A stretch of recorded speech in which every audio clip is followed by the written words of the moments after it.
Enfim, vamos falar de saúde agora. O Fevereiro Roxo é uma campanha focada na conscientização sobre 3 doenças: o lúpus, a fibromialgia e o Alzheimer. Essas 3 doenças, que aparentemente não têm nada em comum, ainda não têm cura. Isso que elas têm em comum, né? Mas o diagnóstico precoce ajuda a manter a qualidade de vida dos pacientes. O mês de conscientização, então, pretende levar informações sobre as doenças, os sintomas e os tratamentos disponíveis. Amanhã nós vamos falar sobre lúpus e na quarta-feira sobre fibromialgia. Hoje o assunto é doença de Alzheimer. O Alzheimer é uma das doenças que mais cresce em diagnósticos no mundo. Um estudo da Universidade Johns Hopkins aponta que até 2050, mais de 100 milhões de pessoas terão Alzheimer.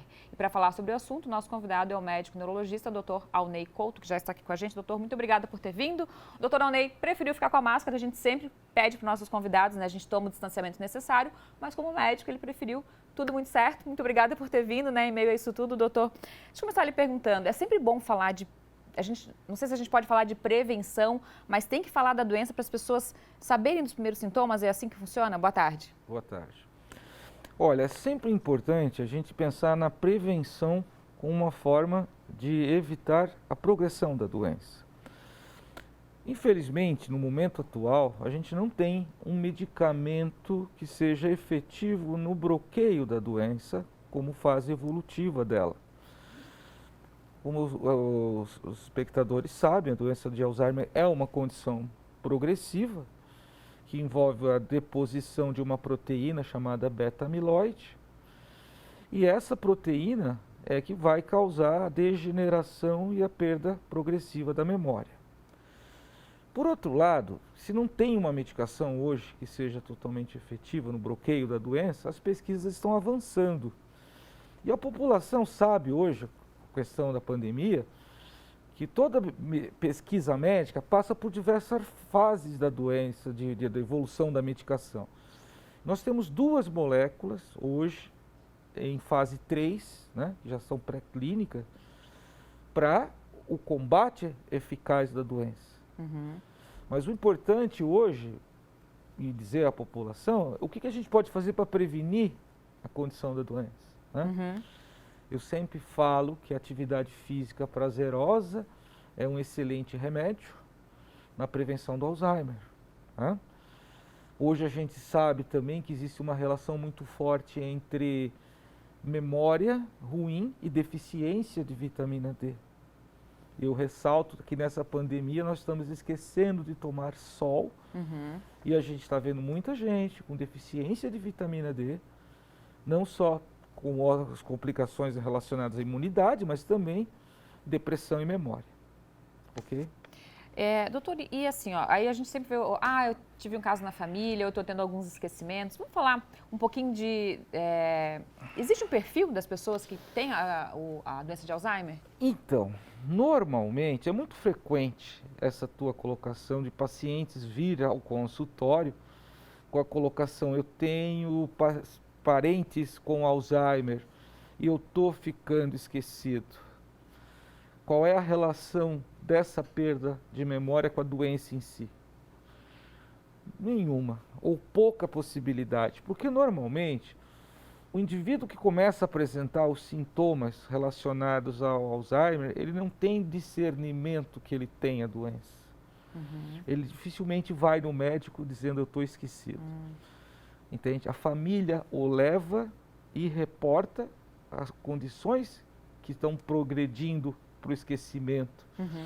Eu sempre falo que a perda do controle financeiro, né, aquele indivíduo que tinha uma vida, entre aspas, normal, e começa a ter perda do seu controle, esquece de pagar uma conta, ou paga 2 vezes, ou foi receber o dinheiro no banco da aposentadoria e não sabe onde colocou, são sinais que a condição da doença pode estar começando mesmo. Okay? Geralmente em que idade?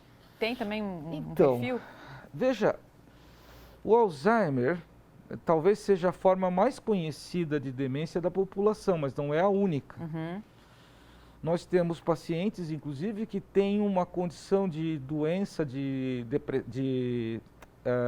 demência que é mista, componentes de Alzheimer e componentes, por exemplo, de sequelas de hipertensão arterial crônica, pressão alta, né?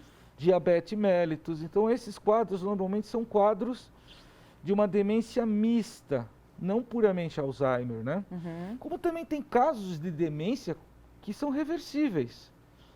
Por exemplo, deficiência de vitamina B12 leva à perda cognitiva. Você corrige a vitamina B12, o indivíduo volta a ter uma reversão dessa perda cognitiva, né? Existe uma outra condição que é relativa também, que é a demência por hidrocefalia de pressão normal, onde existe um acúmulo de líquido cefalorraquidiano, o líquor, dentro do cérebro, e a pessoa vai tendo uma perda cognitiva e outros sinais que são decorrentes desse acúmulo anormal de líquido da espinha, né? E aí você trata isso, tem como tratar isso. Entende? É reversível. É reversível. No caso do Alzheimer, ainda não. Ainda não. Mas, como sempre digo, a questão sono e Alzheimer, cada dia mais, se faz bem presente e pontual. Muitos pacientes com problema, por exemplo, de apneia do sono, eles progridem para o Alzheimer por conta da diminuição da oxigenação do cérebro e também da própria doença causando o acúmulo das proteínas que eu falei anteriormente, beta-amiloide, né? Então, toda vez que você tem um paciente com perda cognitiva, eu sempre investigo a condição sono. E normalmente a gente encontra surpresa ali, que a família não percebe e o paciente não conta. Não conta também. Ó, tem gente perguntando de prevenção, doutor Oney já deu várias dicas pra gente aqui. A última agora foi sono, né? Atividade física prazerosa e a vitamina D, pegar um solzinho aí. A Lourdes, doutor Oney, quer saber. Boa tarde, Fábio. Boa tarde, Lourdes. Gostaria de saber se pode tomar a vitamina B12 só para prevenir a doença. Obrigada pela participação. E aí, doutor? Não, não é recomendável, né? A vitamina é aquela coisa que a gente tem que tomar conforme a necessidade dela. Se você tomar mais, você vai expelir ela, né? Você não vai absorver. Tem que fazer exame, tem que consultar um médico para saber se está precisando dessa vitamina. Sim, sem dúvida. Tá certo. Boa tarde, meu nome é Adriane. Oi, Adriane, obrigada pela audiência. Tenho minha mãe que toma remédio para depressão e para dormir há mais de 30 anos.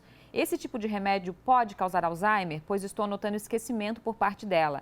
Tipo, guardar as coisas e não achar mais. Obrigada, Adriane. E aí, doutor? Então, aí tem duas situações que a gente tem que considerar. A primeira delas, o uso crônico de medicamentos indutores do sono, eles podem causar perda da memória. Então, não é recomendável que um indivíduo tome medicamento indutor do sono por longo período. E quando eu digo longo período, é mais que 5 anos. Pelo que eu entendi, ela 30. Toma 30. Tem que ver se também dentro dessa condição, desse déficit de memória, desses episódios de amnésia lacunar ou o que ela tem esquecimentos, né? Se não tem alguma outra doença sono relacionada que também possa estar levando a essa condição, né? Então, em síntese, tem que procurar algum atendimento. Tem que rever isso aí. Perfeito.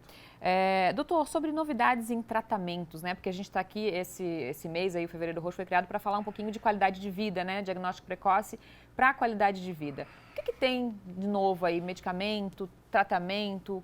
O que tem aí para a gente dar esperança para o pessoal que tem Alzheimer? Então, em princípio, eu comecei falando sobre aquelas moléculas, né? Que são medicações específicas, são biológicos, que a gente chama, são derivados de anticorpos monoclonais, que ainda estão em fase de testes, né? Mas eu posso dizer que existe outra opção atualmente de uma forma de tratamento não farmacológico, que você faz uma neuromodulação, um estímulo elétrico é aplicado ao cérebro e esse estímulo elétrico ele pode não, digamos, bloquear a evolução da doença, mas trazer melhoras no aspecto de cognição e memória, entende? Isso em fase inicial a moderada. Né? O nome desse tratamento é estimulação magnética transcraniana. Nós temos aqui na cidade isso disponível. É feito em consultório? Eu já fiz uma reportagem com algo parecido com aqueles eletrodos, assim, doutor, é isso? Sim, na verdade, você está falando de uma outra metodologia que é a estimulação por corrente contínua. Né? Esse outro que eu falei, que é a estimulação magnética, é uma bobina que é posicionada na cabeça. E essa bobina, através de protocolos, é feita sessões recorrentes, repetitivas, ao longo de um mês, e você tem uma melhora desses processos de memória. O paciente fica só recebendo ou é feito a interação, alguma coisa durante a aplicação, doutor? Aí já entra, tem gente que gosta de fazer como biofeedback, né? Quer dizer, junto com o estímulo se faz alguma outra coisa. Entende? Ou música, ou algum tipo. Eu não, eu faço só a estimulação magnética sem o biofeedback. Doutor, tem muitas perguntas aqui que a gente já foi conversando, então assim, ó, gente perguntando se é hereditário, o doutor já respondeu. Vai lá no ND+, assista a entrevista de novo que você vai rever tudo que o doutor falou aqui desde o começo do programa. Porque para encerrar, eu quero pedir para o doutor Alnei deixar aí uma mensagem para a gente, né, para quem tem essas dúvidas, principalmente para alertas, né, o que as pessoas devem ficar alertas, já falou, mas é importante a gente falar para as famílias. Então, o indivíduo, hoje, a nossa população cada dia está vivendo mais, né? E o que a gente sempre preconiza? Mantenha a mente ocupada, entende? Muitos, depois de se aposentar, eles acabam, digamos, além da questão, hoje a gente está vivendo a relação do distanciamento, do isolamento, principalmente das pessoas de idade, isso é muito reflexivo na piora cognitiva. Infelizmente, nós estamos sendo obrigados a viver isso. Mas eu sempre falo, mesmo o paciente que já tem o diagnóstico da doença, mantenha a mente ocupada, né?